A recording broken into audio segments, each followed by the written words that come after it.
Guys, good morning. Welcome back to my YouTube channel. ಎಲ್ಲರೂ ಹೇಗಿದ್ದೀರಾ? ನಾನಂತರ ಸಖತ್ತಾಗಿದ್ದೀನಿ. ನೀವು ಚೆನ್ನಾಗಿದ್ದೀರಾ ಅಂತ ಅಂದ್ಕೊಳ್ತೀನಿ. ಹೌದು, ಇವತ್ತಿನ ಸ್ಪೆಷಲ್ ಏನಪ್ಪ ಅಂತಂದರೆ ವರಮಹಾಲಕ್ಷ್ಮಿ ಹಬ್ಬ. ಸೊ ವರಮಹಾಲಕ್ಷ್ಮಿ ಮೊದಲನೇದಾಗಿ ವರಮಹಾಲಕ್ಷ್ಮಿ ಹಬ್ಬದ ಶುಭಾಶಯಗಳು.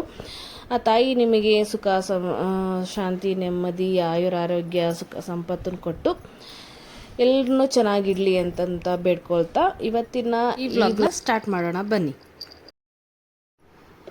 ಬೆಳಗಿನ ಜಾವ 3:30ಗೆ ಎಲ್ಲರೂ ಎದ್ದು ಒಬ್ಬೊಬ್ಬರಾಗಿ ಒಂದೊಂದು ಕೆಲಸ ಮುಗಿಸ್ಕೊಂಡ್ಬಿಟ್ಟು, ಸೊ ಹೊರಗಿನ ರಂಗೋಲಿ ಆಗಲಿ, ಮನೆ ಕ್ಲೀನ್ ಮಾಡ್ಕೊಳ್ಳೋದಾಗಲಿ, ಆಮೇಲೆ ದೇವ್ರ ಪೂಜೆಗೆ ವರಮಹಾಲಕ್ಷ್ಮಿ ಕೂರಿಸೋ ಜಾಗ ಎಲ್ಲ ಕ್ಲೀನ್ ಮಾಡ್ಕೊಂಡ್ಬಿಟ್ಟು ದೇವ್ರು ಬರಮಾಡ್ಕೊಳ್ಳೋದಕ್ಕೆ ನಾವೆಲ್ಲ ಪ್ರಿಪೇರ್ ಮಾಡ್ಕೊಂಡಿದ್ವಿ. ಎಲ್ಲರದ್ದು ಸ್ನಾನ ಕೂಡ ಆಗಿತ್ತು. ಸೊ ನಾನು ಇಲ್ಲಿ ಹೊರಗಿನ ರಂಗೋಲಿ ಎಲ್ಲ ಹಾಕಿದ ಮೇಲೆ ದೇವ್ರನ್ನ ಕೂರಿಸೋ ಜಾಗದಲ್ಲಿನೂ ಕೂಡ ಲಕ್ಷ್ಮೀ ರಂಗೋಲಿನ ಹಾಕ್ತಾಯಿದ್ದೀನಿ. ಇಲ್ಲಿ ಹಾಕಿದ ಮೇಲೆ 5 ಹೆಜ್ಜೆ ಬರೆದ್ಬಿಟ್ಟು ನೀಟಾಗಿ ಕ್ಲೀನ್ ಮಾಡ್ಕೊಂಡ್ಬಿಟ್ಟು ಡೆಕೋರೇಟ್ ಮಾಡಿ ಪೂಜೆ ಮಾಡಿಬಿಟ್ಟು ಪ್ರತಿಷ್ಠಾಪನೆ ಮಾಡೋಣ ಅಂತಂದ್ಬಿಟ್ಟು ರೆಡಿ ಮಾಡ್ಕೊಳ್ತಾ ಇದ್ದೀನಿ.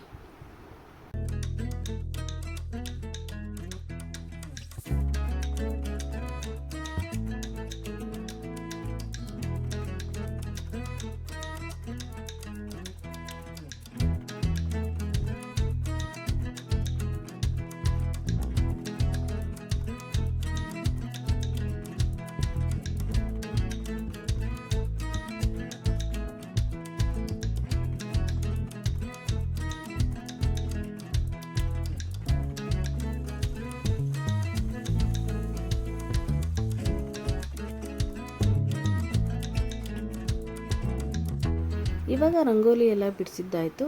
ರಂಗೋಲಿಗೆ ಪೂಜೆ ಮಾಡಿಬಿಟ್ಟು ಇವಾಗ ನಾವು ಕಳಸ ಪ್ರತಿಷ್ಠಾಪನೆ ಮಾಡಬೇಕಲ್ವ, ಅದಕ್ಕೆ ರೆಡಿ ಮಾಡ್ಕೊಳ್ತಾ ಇದ್ದೀನಿ.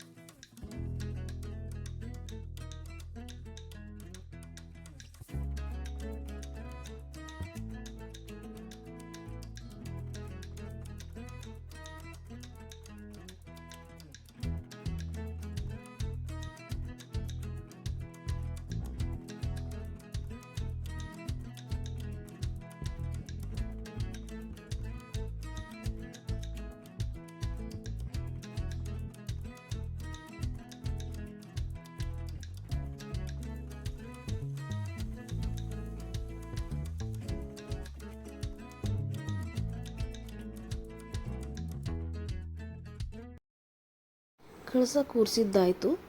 ಇವಾಗ ನಾನು ಕಳಸಕ್ಕೆ ಅದರ ಒಳಗಡೆ ಡ್ರೈ ಫ್ರೂಟ್ಸು, ಅರಿಶಿನ, ಕುಂಕುಮ, ಎಲೆ, ಆಮೇಲೆ ಅಡಿಕೆ ಇದೆಲ್ಲ ಹಾಕಿಬಿಟ್ಟು ಹೂವು ಇದೆಲ್ಲ ಹಾಕಿ ಪೂಜೆ ಮಾಡ್ತಾಯಿದ್ದೀನಿ. ಹಾಗೆ ಕಳಸನ ಒರೆಸ್ಬಿಟ್ಟು ನೀಟಾಗಿ ಅರಿಶಿನ ಕುಂಕುಮ ಹಚ್ಚಿ 5 ರೂಪಾಯಿ ಕಾಯಿನ್ ಕೂಡ ಹಾಕಿಬಿಟ್ಟು ನಾನು ಪೂಜೆ ಮಾಡ್ತಾಯಿದ್ದೀನಿ ಇವಾಗ.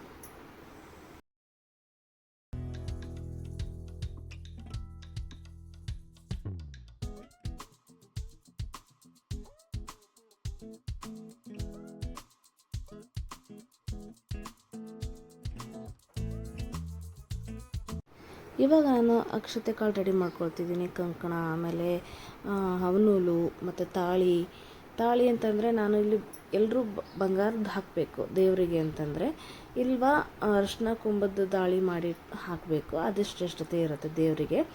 ಹಾಗಾಗಿ ನಾನು ಇಷ್ಟು ರೆಡಿ ಮಾಡ್ಕೊಳ್ತಾ ಇದ್ದೀನಿ, ಹೂವನ್ನೆಲ್ಲ. ಹಾಗೆ ದೇವ್ರ ಹೆಸರಲ್ಲಿ ತಂದಿರೋ ಬಟ್ಟೆ ಕೂಡ ಹಾಕ್ತಾಯಿದ್ದೀನಿ. ಸೀರೆ ಉಡಿಸ್ತಿದ್ದೆ ಪ್ರತಿ ವರ್ಷವೇ. ಈ ವರ್ಷ ನಮ್ಮ ಮನೆ ಪುಟ್ಟಲಕ್ಷ್ಮಿ ಬಂದಿರೋದ್ರಿಂದ ಸೀರೆ ಏನು ತೊಗೊಂಡು ಬಂದಿಲ್ಲ. ದೇವರಿಗೆ ನಾನು ಚಿಕ್ಕದಾಗಿಯೇ ಲೆಹೆಂಗಾ ಡ್ರೆಸ್ ಥರನೇ ತೊಗೊಂಬಂದಿದ್ದೀನಿ. ಅದೇ ಎಷ್ಟು ಕ್ಯೂಟಾಗಿ ಕಾಣಿಸ್ತಾ ಇತ್ತು, ಹಾಗಾಗಿ ಅದೇ ಉಡಿಸ್ತಾ ಇದ್ದೀನಿ ನಾನಿವಾಗ. ಬನ್ನಿ ಹೇಗಿರುತ್ತೆ ಫೈನಲ್ ಲುಕ್ ಅಂತ ನೋಡೋಣ.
ಇಲ್ಲಿ ನಾನು ತೆಂಗಿನಕಾಯಿ ತೊಗೊಂಡಿದ್ದೀನಿ. ತಾಯಿ ಮುಖನ ರೆಡಿ ಮಾಡ್ಕೊಳ್ತಾ ಇದ್ದೀನಿ.